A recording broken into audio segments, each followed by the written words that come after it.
Hello, Vandal TV. Today we are going to be covering actual hard camera operation. So we already covered the setup. So if you need to reference the setup video, go back and do that to see how to set up a tripod and a camera. Today we're going to be covering how to actually operate it. We're set up in ICCU Arena today, so this example will mostly cover basketball, but a lot of the same principles are used for football, volleyball, and soccer. There are slight differences between each sport, but as long as you know your camera assignment, you should be able to apply pretty much everything to each event. So we're going to start with a little bit of an overview of the camera itself. So over here, we have our zoom controller. This controls, obviously, the zoom on your camera. You can set it to multiple speeds and such. I'll show you how to do that in a second. Over on your left handle, you have your focus controller. This controls the focus ring on your lens. This allows you to make slight adjustments to your image to make sure everything is sharp. And then obviously you have your monitor. This will display everything. You can set it to different modes depending on what you prefer. We'll just keep it on the basic settings with focus peaking on today so that we know what that looks like. So this camera is currently set up as our slash camera. So what that means is, typically it's over there somewhere. But what we're doing with this camera is we are grabbing X's and O's shots during a live basketball game, which means that as the players travel up and down the court, we're grabbing a wider angle shot of them so that we have it for replay. And then we're also grabbing hero shots, and then whoever commits a foul. When you get to your camera station, the first thing you want to do is level your camera using the bubble. And we covered that in our camera operation or our camera setup video. So again, if you need reference, go back and check that. So for basketball especially, if you are camera 1, 2, or 3, which are our hard cams, you'll be angling your camera down a lot to shoot the court, which means that you need to adjust your handles accordingly, right? So if we have our handles set up level, by the time you actually get to operating, your arms are gonna be way up here, which is a little uncomfortable. So we can adjust these handles down using our airy mounts, again, which was covered in our camera setup video, so make sure to watch that. And now we have a more comfortable posture. If it is locked, we can unlock our panning and we can unlock our tilting. Make sure when you unlock your tilt, you always have a hand on the camera. If you're ever gonna take your hands off your camera, notice how it's drifting down a little bit. You always wanna make sure that tilt is locked. If it drifts down too far, there's a chance it could tip over. Not good. So again, once you get to your camera, you wanna unlock your pan and tilt, and then with a hand on the camera, you can adjust your pan and tilt sensitivity. So these numbers at the bottom are your pan sensitivity. The higher the number, the more difficult it'll be to move your camera. The lower the number, the easier it'll get. For something like a slash, you'll be moving around quite a bit and whipping the camera around. So I would recommend something like a 2 to 4, depending on really how strong you are. You just want to make sure that when you move the camera around, you're not actually moving the tripod and shifting it. And then same thing with the tilt control. You'll want something that's pretty easy to move up and down so you can track the ball. So I would say something like a 2 would probably be good. You want it firm enough that you're not going to overshoot your target, but not so firm that you jerk the camera when you move it. So now that we have everything dialed in, usually you can take a little break before our event starts, but then usually about an hour out or an hour away from live, we try and have everyone with their headsets on at their camera positions so that we can shoot B-roll and pre-game clips and stuff like that. So just make sure you have your headset on with the microphone down. In order to talk back to the control room, if someone is talking to you, there's a button. It's this button underneath here. You press that in, and when you press that in, you should be able to hear yourself talking in your headphones, which means the control room will also be able to hear you. If you can't hear yourself talking in your headphones, that typically means there's either something wrong with the intercom setup, or people don't have the intercom turned on back in the control room. In which case, just go to the GroupMe, send a message. I usually have an eye on it before we go live. All right, so the first rule of camera operation is to have constant movement, right? Even if you are taking what we call a static shot. So a static shot is when you zoom in on something and you just hold it there, right? So something, also some terminology, right? So we have push and we have pull, and then we have pan and tilt. So tilt is up and down movement, pan is side to side movement, a push is zooming in while you have a live shot, a pull is zooming out while you have a live shot. So in our common switching vernacular, that would sound something like ready 3, push 3, take 3. That means that you're gonna go ready and then push, you're zooming in, and then take, you're gonna continue pushing into your subject while you're actually live on TV. The reason we do this is because static shots, so if I just zoom in and take this shot, if it's just static like this, it looks a little amateur, right? We want as much motion in our shot as possible. It keeps the audience engaged, it gives your eye something to focus on. If we don't do that, we might as well just be using camcorders, right? So you want constant movement. That means when you take a static shot of a coach, right? Let's say Pribble is sitting right here. Something we can do is do a slow pull out, if we're like that, or we can do a slow push in. Just to add a little bit of extra interest to the shot. Again, you can adjust the speed of your zooming, the speed of your zoom controller using the dial on here. So crank it towards S for speed, and then, so crank it towards F for fast and S for slow. And then if you ever need to zoom out really quickly, you can press the frame button on the controller and it'll zoom all the way out no matter what zoom level you were at. So that's the first rule, is to have constant motion. What does that look like if I'm the game camera, right?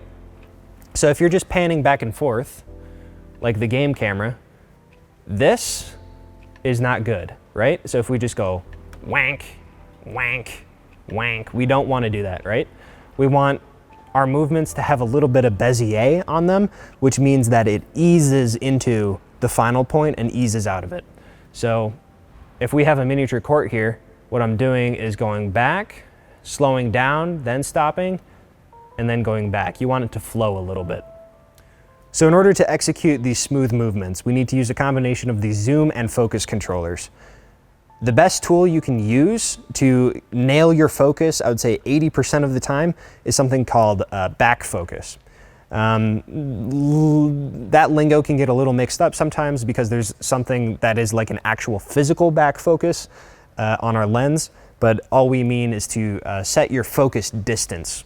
These are parfocal lenses, which means when you zoom in on something and set your focus, when you zoom out, it'll stay focused on that thing as long as your lens is set up properly. So as the slash camera, generally the furthest thing you'll be focused on is the opposite hoop. So if you zoom in on the opposite hoop, let me turn my peaking on so this is a little easier. There we go. You can zoom in on the opposite hoop and then set your focus on it like so it's really sharp. So then when you zoom out, you'll notice the hoop stays in focus the entire time. So when you go back in, oh, I still have my really sharp hoop. That means that if you're tracking someone taking a shot, so I have someone with a ball here, they shoot towards the hoop, I do my crash zoom, I can guarantee that the hoop will be in focus 100% of the time. Now if I want to focus on something over here, like this, you'll notice I will need to tweak it very, very slightly, but it's just a very minor movement, so I don't need to crank it all the time.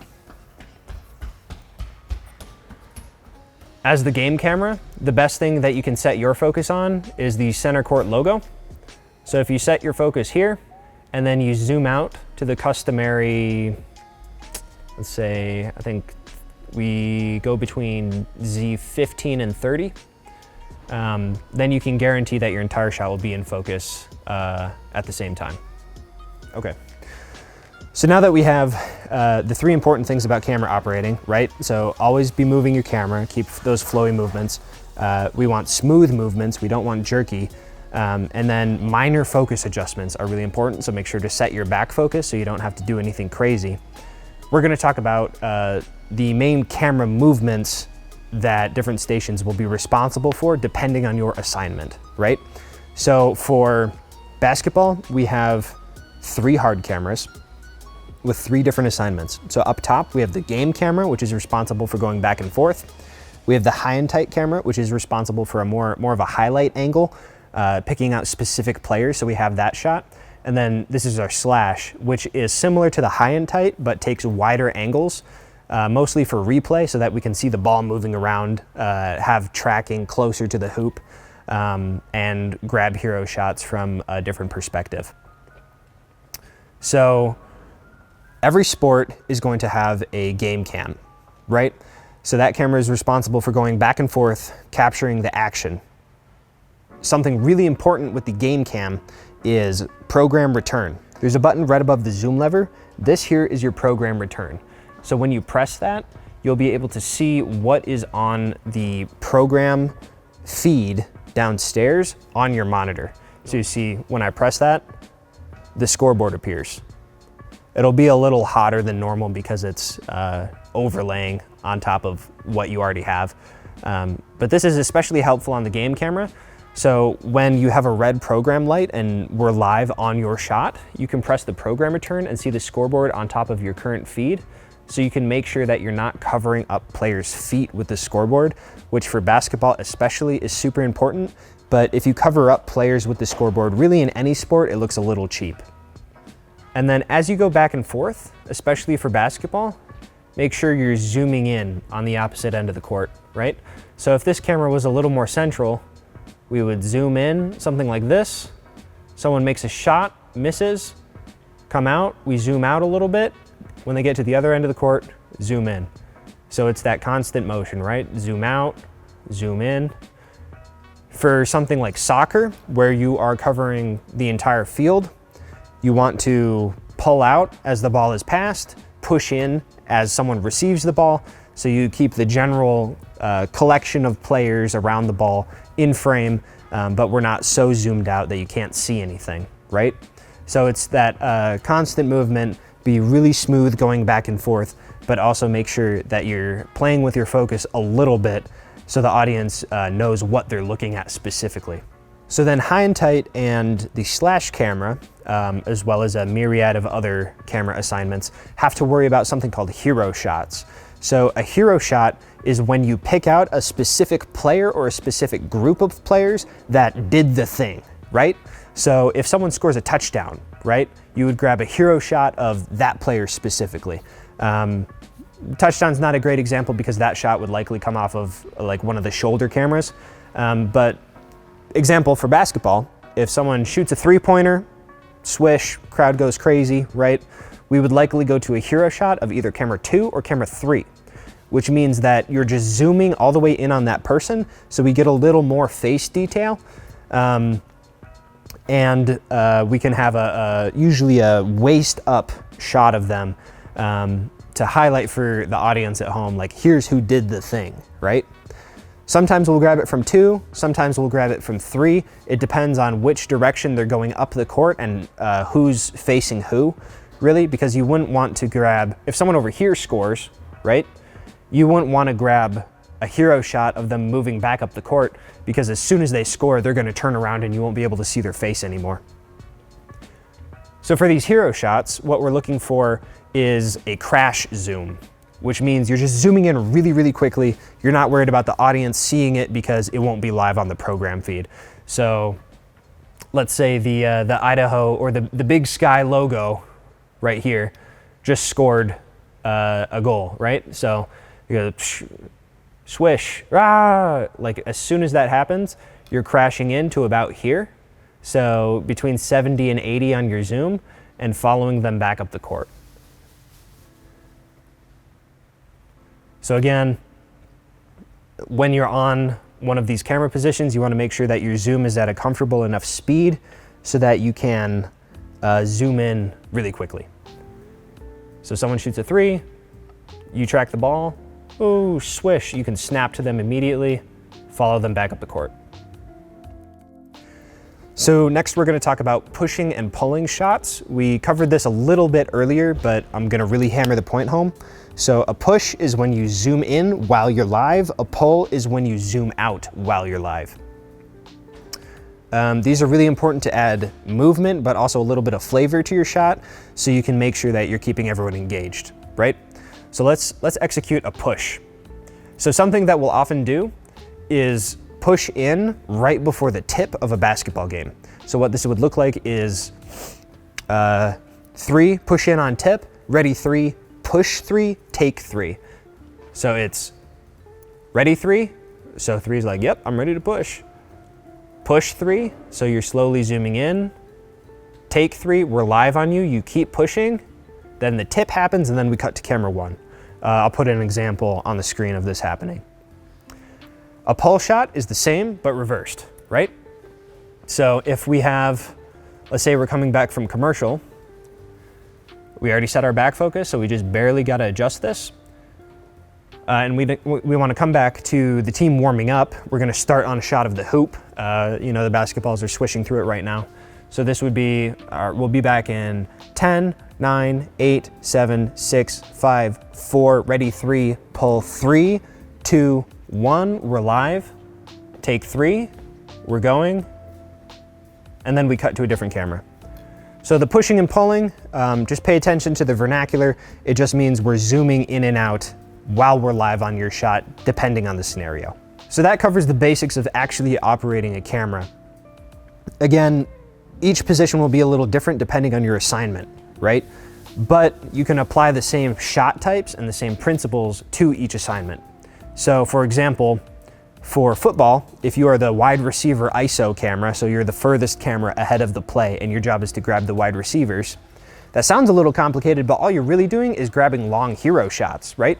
Because you're zooming in on a player to isolate them, you're tracking them, and then if they make a reception or if there's a pass interference or something, then you're just grabbing a hero shot of whoever did the thing, right? So if Justin Jefferson, like, crazy catch, rip New York Giants or whoever that was, then you would just grab the hero shot of Justin Jefferson, right? So you can apply these same principles to each assignment. So that's gonna do it for today. The next video will be handheld camera operation. Not as complicated as this, but a little more room for artistic movement.